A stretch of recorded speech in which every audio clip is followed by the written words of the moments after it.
Hey, it's Dr. Charles, aka CoachMD. In my over 30 years of medical practice, I've made it my goal to help you create a great life by achieving a strong mind, a healthy body, and an unshakable spirit. What I want to talk to you today about is broken heart syndrome. Yeah, we hear about that. We hear about people having a broken heart and not doing so well, not feeling so well, but there's actually a medical syndrome. And I recall years ago when I was practicing, I got a call from the emergency room from an emergency room doctor who was quite upset. One of my patients, who was only 39 years old, came in and was pronounced dead. They couldn't find anything wrong with him, but he had had some tragedy in his life a few weeks prior to this event, and the doctors said he died from a broken heart. And again, it sounds a little bit funny. Not that he died, but this idea that somebody could actually die of a broken heart, but is actually a syndrome. And I want to go over that with you. This is an article that's entitled "Broken Heart Syndrome: Diagnosis Up in the Last 15 Years," study says. The number of Americans diagnosed with broken heart syndrome has steadily risen in the past 15 years, with the vast majority being women, a new study finds. The condition, which doctors call stress cardiomyopathy, and myopathy is something that affects the muscles, that's an abnormality or irregularity of the muscles. So cardiomyopathy is an irregularity in the heart muscle. Stress cardiomyopathy means that stress has caused an abnormality in the heart muscle. It appears similar to a heart attack with symptoms such as chest pain and breathlessness, but its cause is entirely different. Experts believe it reflects a temporary weakness in the heart muscle owing to a surge in stress hormones. Stress hormones are adrenaline, cortisol. Those are examples of that. The condition got its nickname, because it may arise within days of an emotional difficult event, like the death of a loved one or divorce. But other stressful situations, from a traffic accident to undergoing surgery, can also be triggers. Most people fully recover from this type of broken heart, but in rare cases, it can be fatal, like the case that I described earlier. In the new study, researchers found that since 2006, an increasing number of Americans have been hospitalized for stress cardiomyopathy.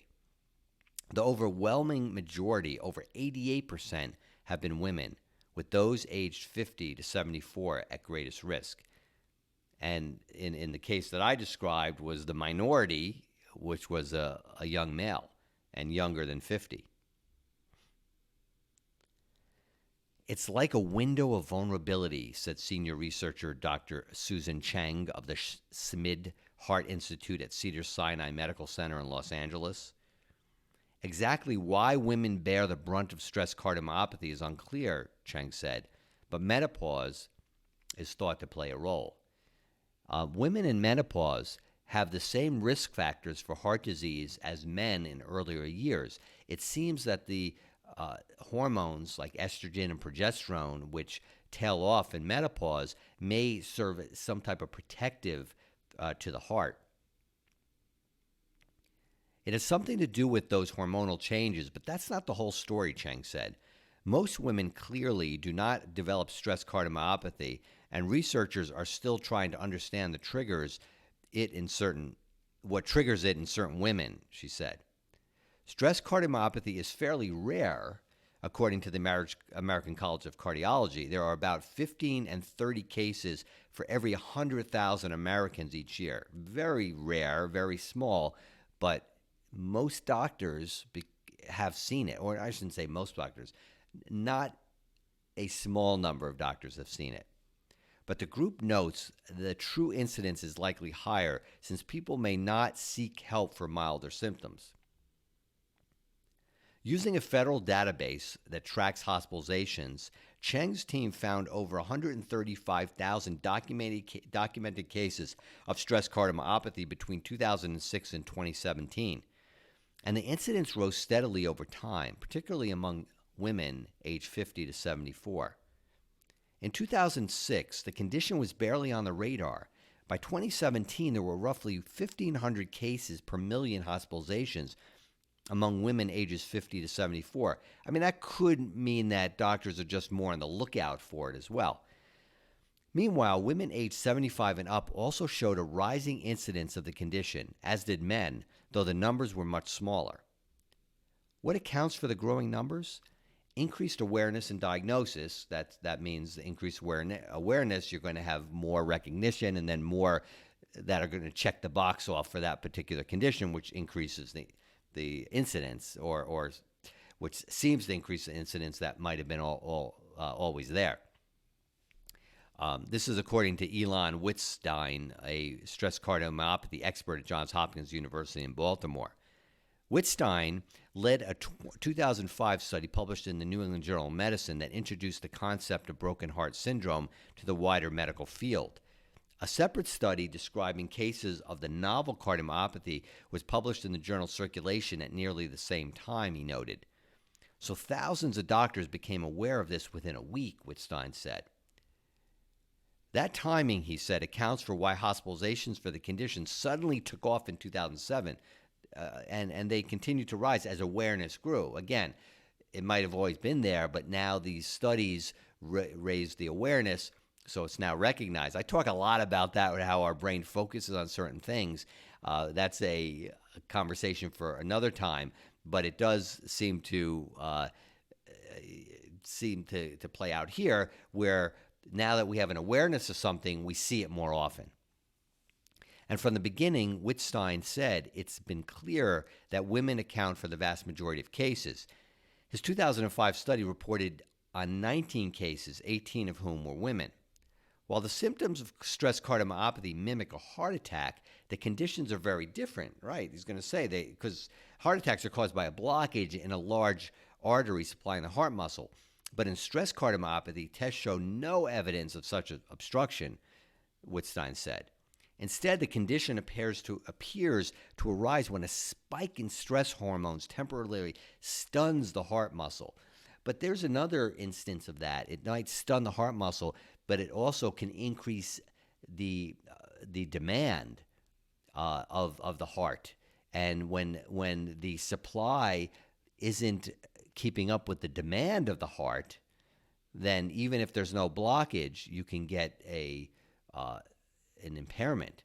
So it's kind of the economics 101, supply and demand applied to the heart.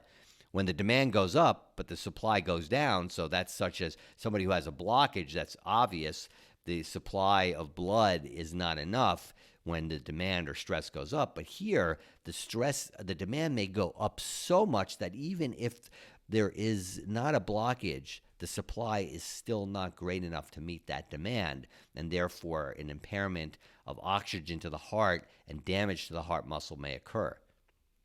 That's the kind of stunning that he's talking about. According to Wittstein, one theory is that the changes of menopause alter the nervous system in a way that puts some women at risk. Some women, a very small number.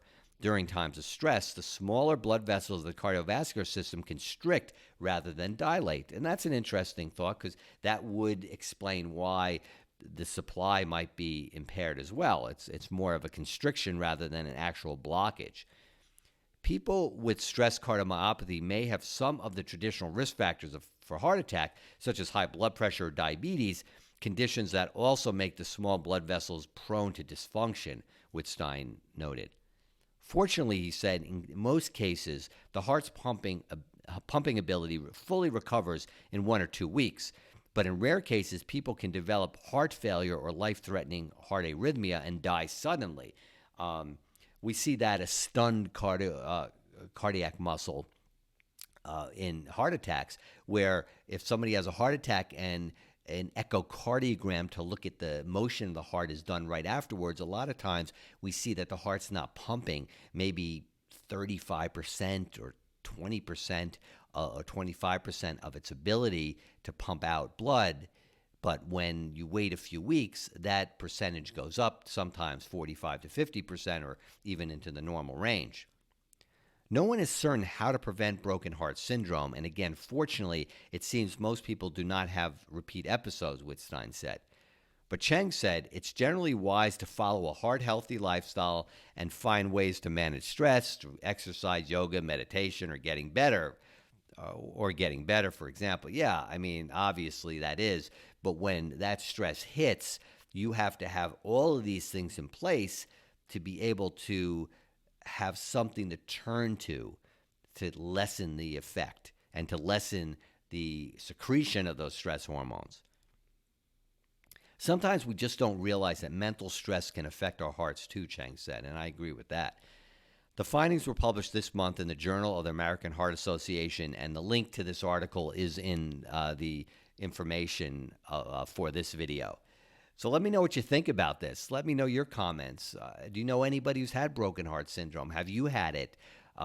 What's your feeling about that? And while you're at it, subscribe to my channel and let me know what you think and share it with others who you think might benefit. So until next time, I'm Dr. Charles, aka CoachMD, urging you, stay strong in mind, in body, and right here in soul. Bye for now. Dr. Charles, CoachMD. Thanks for stopping by. Make sure to like and comment below. I'd love to hear from you. If you think you have a friend who might benefit from this video, share it with them. For access to exclusive content, support my Patreon. There you'll get private access to videos, meditations, health tips, even relationship and financial tips. You'll have a say in what I produce and be able to participate in a monthly call with me. Don't forget to follow me on Facebook, Instagram, and Twitter, and subscribe to my YouTube channel. See you soon.